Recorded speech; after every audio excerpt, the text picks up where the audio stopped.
Hello everybody and welcome to Notorious Yu-Gi-Oh! I am Notorious Guy, and this is episode 3 of our Resonator Red Dragon Archfiend combo compendium. In this series of videos, I will walk you through the many combos for Resonator Red Dragon Archfiend. Today's episode showcases two different, but similar, combos featuring Crimson Resonator and Bone Archfiend. Crimson and Bone will be the only cards we need in hand for both combos. Let's get things started with combo number 1. You can see here that we have the two prerequisite cards in hand, Crimson and Bone. And since we control no monsters, we are going to activate the effect of Crimson Resonator to special summon itself. Next we will normal summon Bone Archfiend. Then we will use those two for the synchro summon of Red Rising Dragon. Red Rising on summon will target Crimson Resonator and special summon it back to our side of the field. Now that the only other monster we control is a Dark Dragon Synchro type monster, we will use the second effect Crimson Resonator to special summon up to 2 Resonators not named Crimson from hand or deck. Our 2 Resonators, the summon of choice, are going to be Vision Resonator and Soul Resonator. Soul Resonator on normal or special summon can add 1 level 4 or lower fiend type monster from deck to hand. We are going to choose to add the Synchron Resonator. It's worth mentioning here that summoning the Synchron and then adding the Vision is also an option, but I always prefer to special the Vision Resonator off of Crimson because Vision Resonator's effect to special summon itself from hand is once per turn and Synchron's is not. So Synchron is a little more valuable in hand. Next, we're going to go ahead and use Soul Resonator and Red Rising Dragon for the synchro summon of Hot Red Dragon Archfiend Abyss. Then we will special summon the Synchron Resonator since there's a synchro type monster on the field. And it's worth noting that that effect does not activate. Next, we will use said Synchron Resonator and Hot Red Dragon Archfiend Abyss for the synchro summon of Bestial Dispotter.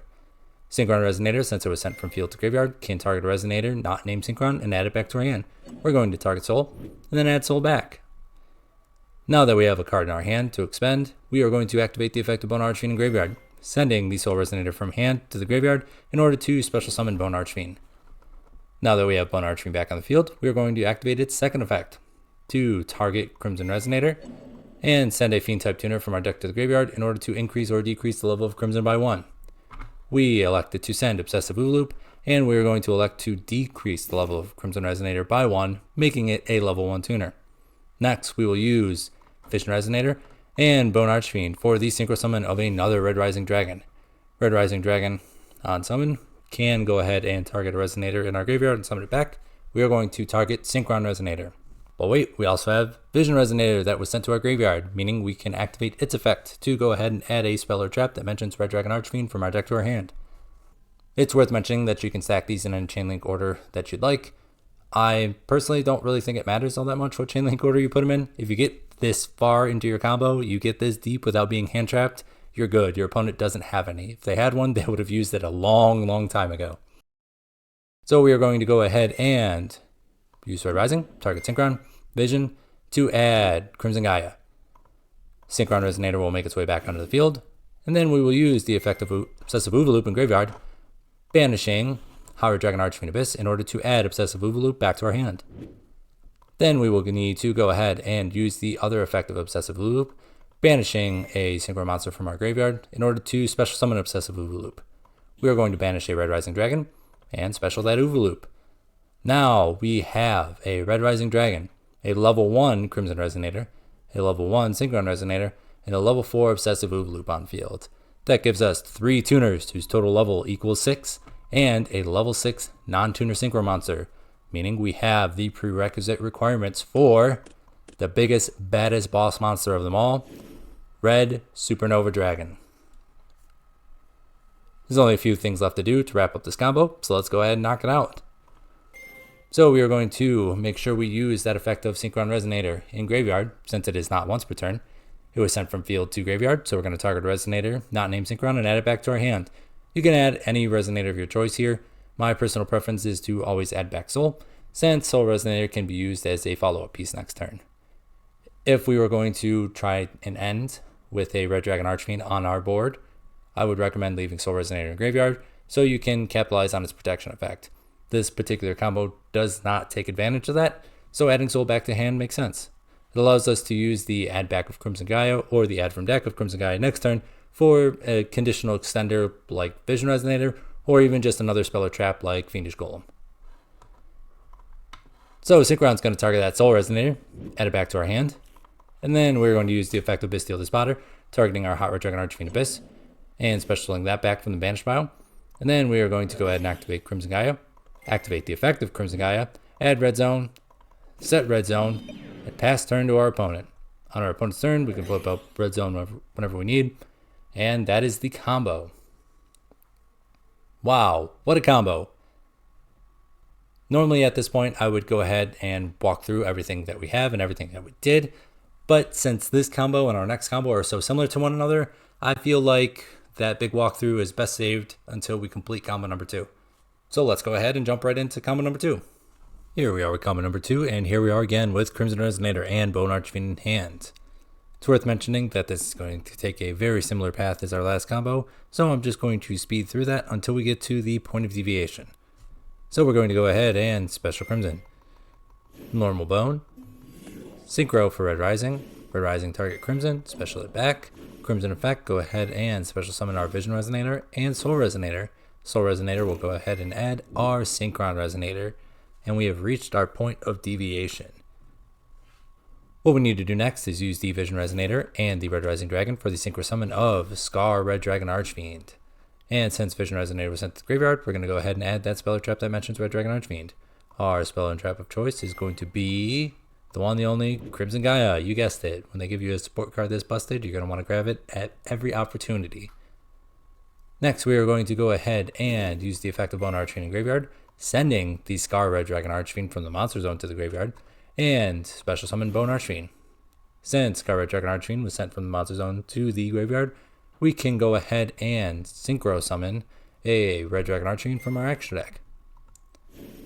Now that we have Red Dragon Archfiend on the field, we're going to go ahead and use the effect of Bone Archfiend, targeting Red Dragon Archfiend, to send a Obsessive Loop from deck to graveyard, and elect to decrease the level of Red Dragon Archfiend by 1, making it a level 7 monster. I even stacked 7 counters on here, so we do not forget about that. Next, we're going to use Bone Archfiend and Crimson Resonator for the Synchro Summon of another Red Rising Dragon. Red Rising Dragon will go ahead and target either Vision Resonator or Crimson Resonator and special it back to our side of the field. Does not matter which one you choose. I chose Vision Resonator in this particular instance. Next, we will use the effect of Obsessive Loop in graveyard, banishing the Red Rising Dragon to add itself back to our hand. And then we will go ahead and use the effect of Obsessive Loop in hand, banishing the Scar Red Dragon Archfiend from our graveyard to special summon Obsessive Loop. We will then use Obsessive Loop and Red Rising Dragon for the Synchro Summon of Bestial Despotter. Bestial Despotter will go ahead and target our Red Rising Dragon and special back to our side of the field. We will then special summon our Synchron Resonator from hand and use the level 2 Vision Resonator, the level 3 Soul Resonator, and the level 1 Synchron Resonator, giving us a grand total of 6 tuner levels, using 3 tuners, and the level 6 non-tuner Synchro Monster and Red Rising Dragon for the Synchro Summon of the biggest, baddest boss monster around, Red Supernova Dragon. But wait, there's more. We also have the effect of Synchron Resonator in graveyard. It's going to go ahead and target the Vision Resonator and add it back to our hand. Vision will find its way back to our hand, and since there's a level 5 or higher dark monster on the field, we can use the effect of Vision Resonator to go ahead and special summon itself. We have a non-tuner Dark Dragon Synchro type monster whose level is 7, and a tuner whose level is 2, giving us 9 levels of Synchro material for the Synchro Summon of Hot Red Dragon Archfiend Abyss. We will go ahead and activate Crimson Gaia, activate the effect of Crimson Gaia, adding Red Zone, and go ahead and set Red Zone. On our opponent's turn here, we will go ahead and activate the Red Zone, and that is our combo. Wow, what a combo! Since we're on episode 3 of our combo compendium, and our end board is comprised of all familiar faces, I'm going to keep our recap simple and to the point. We have Despotter with its destruction effect live thanks to the banished monster. We also have Hot Red Dragon Archfiend Abyss to negate any face-up card our opponent controls. We have Red Supernova Dragon to banish all cards our opponent controls, and Red Zone, which will allow us to do that Red Supernova Dragon effect twice. In the event of emergency, we also have Scar Red Dragon Archfiend Banish Zone, which can be summoned back via Red Zone, and will turn on the destruction effect of Red Zone. Speaking of destruction effect of Red Zone, we also have Crimson Gaia. When a monster is destroyed by battle or card effect, will allow us to special the Red Dragon Archfiend from our graveyard back to the field, which can also turn on the first effect of Red Zone. We also have the same follow-up we know and love, thanks to Gaia's add from deck or graveyard, and Bone Archfiend ready to hop out of our graveyard at a moment's notice. let's get the most important question out of the way first. Which of these combos is better? In my personal opinion, I like combo number 2 better. I think combo number 2 offers you more chances to play around your opponent hand trapping you improperly. It's worth mentioning that a well-placed hand trap shuts combo number 1 or 2 down. However, if your opponent doesn't know where and when to hit you, weaving a floating Scar Red into your combo allows you to push through easier and end on more of a respectable board. Maybe I'm wrong, maybe I'm crazy and I can only see the extension lines for combo number 2. Please let me know what you think in the comments below. Combo number 1 is a little more efficient with our extra deck resources, and that may help in the grind game, but I would argue that if we resolve our full combo, there isn't going to be a grind game. If we manage to stick Red Supernova Dragon, Dissipator, Abyss, and have the recursive abilities of Red Zone and Crimson Gaia, I feel pretty good about our chances here. Another thing I appreciate about combo number 2, and probably the determining factor in why I prefer it, is combo number 2's ability to set up a contingency plan. If our opponent manages to stick a Dark Ruler No More or Forbidden Droplet through Abyss, we'll have RDA and Graveyard that we can float into if or when a monster is destroyed, and we always have the ability to summon back the Scar Red Dragon Archfiend up for Red Zone, which can turn on the destruction effect of Red Zone. It's not much, but having at least one interaction and the ability to float in a worst case scenario, it brings me a lot of comfort. Other than that, these combos are pretty much on par with one another. To be honest, we're probably splitting hairs trying to figure out which one is better, but sometimes that's what you need to do when you're playing an off-meta deck. Alright everybody, that's going to be it for today's episode. Please like, comment, subscribe, and let me know if you like the Dueling Book combo walkthrough better, or if me playing with the physical cards is more your style. My basement is in a bit of disrepair, thanks to some flood damage that we're currently fixing, so my physical recording station is a little out of whack right now. I'm hoping to get it up and running sometime very soon, but until then, we'll probably just stick with DB. Thanks again for watching, everybody. I'll see you on the next one. Be safe, have fun, everybody.